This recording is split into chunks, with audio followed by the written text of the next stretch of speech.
नमस्कार मंडळी, मी Gauri home kitchen ब्लॉगमध्ये तुमचं मनपूर्वक स्वागत करते। तर आज आपण बनवणार आहोत उन्हाळ्यातील स्पेशल रिफ्रेशिंग ड्रिंक म्हणजे आमपन्ना। आज आपण आमपन्ना अगदी सोप्या पद्धतीने बनवणार आहोत। त्यामध्ये स्पायसी तडका आणि आंबट गोड चव आज आपण अशा पद्धतीने आमपन्ना आज आपण बनवणार आहोत। आमपन्ना एकदम स्पायसी ट्विस्ट कशा पद्धतीने येईल ते तुम्ही बघण्यासाठी व्हिडिओ शेवटपर्यंत बघा। व्हिडिओ आवडल्यास लाईक करा, कमेंट करा आणि चॅनलवर नवीन असाल तर सबस्क्राईब करायला विसरू नका। तर चला आज आपण रेसिपीला सुरुवात करूया। त्यासाठी मी 2 आंबे घेतलेले आहेत। हे गावठी आंबे आहेत, साधारण हे अर्धा किलो आंबे आहेत। सुरुवातीला आपल्याला आंब्याची जे मुकीचा भाग असतो त्याला कट करून घ्यायचा आहे, कारण त्यामध्ये ऑइल असते। त्यानंतर आपल्याला आंबे सोलून घ्यायचं आहे।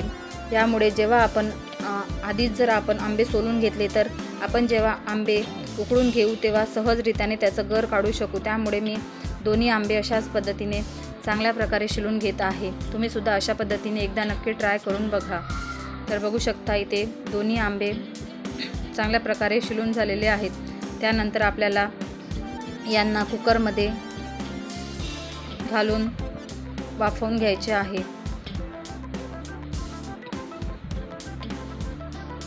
घालून घेतल्यानंतर त्यामध्ये थोडंसं आंबे अर्धे डुबतील एवढं पाणी घालून घ्यायचं आहे। एकदम जास्तही पाणी त्यामध्ये घालायचं नाही। पाणी घालून आपल्याला कमीत कमी कुकरच्या 4 ते 5 शिट्ट्या करून घ्यायच्या आहेत। त्यानंतर आपण काही साहित्य बघूया। त्यासाठी मी 1 वाटी गूळ घेतलेला आहे, 15 ते 20 पुदिन्याची पाने, काळी मिरीचं ताज्या काळी मिरीचं कूट करून घेतलेलं आहे। त्यानंतर जिरा थोडंसं ताव्यावर भाजून त्यालासुद्धा क्रश करून घेतलेला आहे। चवीप्रमाणे मीठ आणि 1 टेबलस्पून जवळपास विलायची पावडर घेतलेला आहे। साध्या मिठाच्या ऐवजी तुम्ही काळं मीठ असेल तर ते सुद्धा घेऊ शकता। तर बघू शकता 5 ते 6 शिट्टी झालेल्या आहेत। आपला आंबासुद्धा चांगल्या प्रकारे शिजलेला आहे। याला आपल्याला एका प्लेटमध्ये काढून थंड करून घ्यायचं आहे। तुम्हाला हवं असेल तर थोडा वेळ फॅनमध्ये ठेवून तुम्ही थंड करू शकता। आंब्याला आपल्याला एकदम जास्त पण शिजवू द्यायचं नाही, त्यामुळे आपल्या पन्याची चवसुद्धा बदलते। तर बघू शकता थंड थोडंसं गरमच आहे। थोडंसं पुन्हा त्याला थंड करण्यासाठी ठेवायचं आहे। त्यानंतर असं चमच्याने त्यामधील आपल्याला गर काढून घ्यायचं आहे। तर बघू शकता त्यामधील जे आटी होती ते सुद्धा मी काढून घेतलेली आहे। तर आपलं गरसुद्धा तयार झालेलं आहे। याला आपल्याला डायरेक्ट मिक्सर ग्राइंडरमध्ये बारीक वाटायचं आहे, त्यामुळे आपल्याला याला चाळून घ्यायचं नाही। तर बघू शकता त्यानंतर मी 1 मिक्सर ग्राइंडर घेतलेला आहे। त्यानंतर त्यामध्ये आपल्याला सगळं आमपन्याचं जे पल्प आहे ते त्यामध्ये घालून घ्यायचं आहे। साधारण अर्धा किलोचा आपल्याला भरपूर असं पल्प तयार होतो। त्यानंतर काही पुदिन्याची पाने,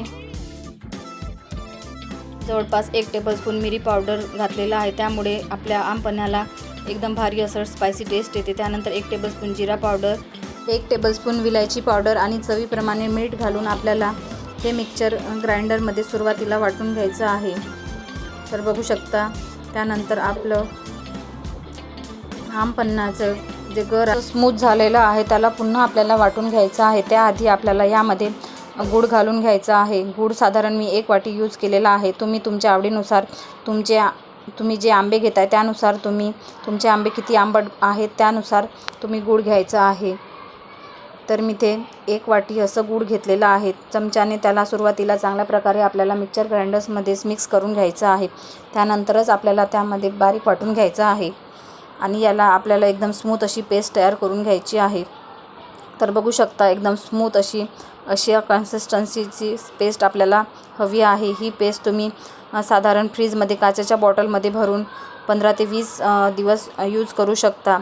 तुम्हाला वेळेवर कोणी तुमच्या घरी पाहुणे जर आले तर त्यांना अशा पद्धतीने एकदम झटपट रिफ्रेशिंग ड्रिंक आमपन्ना तयार करून देऊ शकता। तर अशा कन्सिस्टन्सी आपल्याला आमपन्ना पाहिजे आहे, ज्यामध्ये एकही पाणी घातलेलं नाही। त्यानंतर आपल्याला ही पेस्ट स्टोअर करण्यासाठी एक काचेची बॉटली घ्यायची आहे। त्यामध्ये आपल्याला थोडं थोडं चमच्याने ह्यामध्ये मिश्रण घालून घ्यायचं आहे. हा आमपन्ना तुम्ही 15 ते 20 दिवस कमीत कमी स्टोअर करून ठेवू शकता आणि वेळेवर एकदम झटकेपट आमपन्ना घरच्या घरी तयार करू शकता. काचेची बाटल नसेल तर यापैकी तुम्ही स्टीलच्या सुद्धा डब्यामध्ये सुद्धा आमपन्नाचं हे जे मिश्रण आहे ते स्टोअर करून घेऊ शकता. अशाच पद्धतीने मी माझ्या 2 बॉटल भरलेल्या आहेत.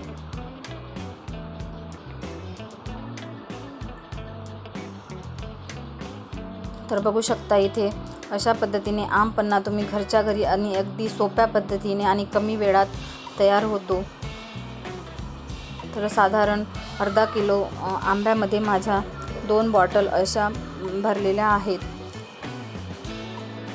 तर हे तुम्ही फ्रीजमध्ये स्टोअर करून ठेवू शकता आणि जेव्हा लागेल तेव्हा यूज करू शकता. त्यानंतर आपण आमपन्ना कशा सर्व करायचा ते बघूया. त्यासाठी मी एक प्लेट घेतलेली आहे. त्यामध्ये थोडंसं मिरची पावडर आणि मीठ घालून घेतलेलं आहे. त्यानंतर काचेचा ग्लास घेऊन त्याला आपल्याला निंबू त्याच्या काठाला लावून घ्यायचं आहे आणि त्यानंतर मिरची पावडर आणि मीठच्या ह्यामध्ये डीप करून घ्यायचं आहे. तर बघू शकता आपला ग्लाससुद्धा एकदम डेकोरेट झालेला आहे. त्यानंतर त्यामध्ये आपल्याला काही पुदिन्याची पाने आणि आईस क्यूब घालून घ्यायचं आहे. यामध्ये तुम्ही थोडंसं मीठ आणि जिरा पावडरसुद्धा घालू शकता. मी इथे घातलेलं नाही. त्यानंतर त्यामध्ये आपल्याला एकदम कूल असं थंड पाणी घालून घ्यायचं आहे. त्यानंतर आपल्याला चमच्याने ते मिश्रण एकजीव करून घ्यायचं आहे. एका ग्लासाला तुम्ही 2 टेबलस्पून एवढं आमपन्याचं पेस्ट वापरायचं आहे. त्याऐवजी तुम्हाला किती कमी जास्त गोड किंवा हवं आहे त्यानुसार तुम्ही ते पेस्ट वापरू शकता. साधारण एका ग्लासला 2 टेबलस्पून पेस्ट वापरलं तरी चालेल. तर बघू शकता अगदी कमी वेळात आपलं आमपन्ना तयार झालेला आहे आणि अगदी झटपट असं रिफ्रेशिंग ड्रिंक, उन्हाळ्यासाठी स्पेशल आणि परफेक्ट ड्रिंक आहे. एकदम चटपटीत आणि चटाकेदार असं आमपन्ना रेसिपी आहे. आपण यामध्ये काळी मिरी पूड घातली आहे त्यामुळे याला एकदम स्पायसी असा तडका येतो आणि आंबट गोड चवसुद्धा लागते. आणि पुदिन्याची पाने त्यामुळे आपल्याला पोटाला थंडावा मिळतो. जिरा पावडर घातल्यामुळे त्यामध्ये आपल्याला पचनास मदत होते आणि गुळामध्ये पण ह्याला खास देसी फ्लेवर आणि रंग येतो. त्यामुळे आपण एकदम परफेक्ट असं आमपन्ना तयार झालेला आहे. व्हिडिओ आवडल्यास लाईक करा, कमेंट करा आणि चॅनलवर नवीन असाल तर सबस्क्राईब करायला विसरू नका. तुम्हाला माझे व्हिडिओ कसे वाटतात हे मला कमेंट करून नक्की सांगा आणि पुढची रेसिपी तुम्हाला कोणती बघायला आवडेल हे सुद्धा मला कमेंट करून सांगा. आणि चॅनलवर नवीन असाल तर सबस्क्राईब करायला विसरू नका आणि बेल आयकॉनसुद्धा दाबा जेणेकरून मी नवीन व्हिडिओ टाकेल तर तुम्हाला त्याची नोटिफिकेशन मिळेल. पुन्हा भेटू अशाच नवनवीन रेसिपीमध्ये. तोपर्यंत धन्यवाद. बाय.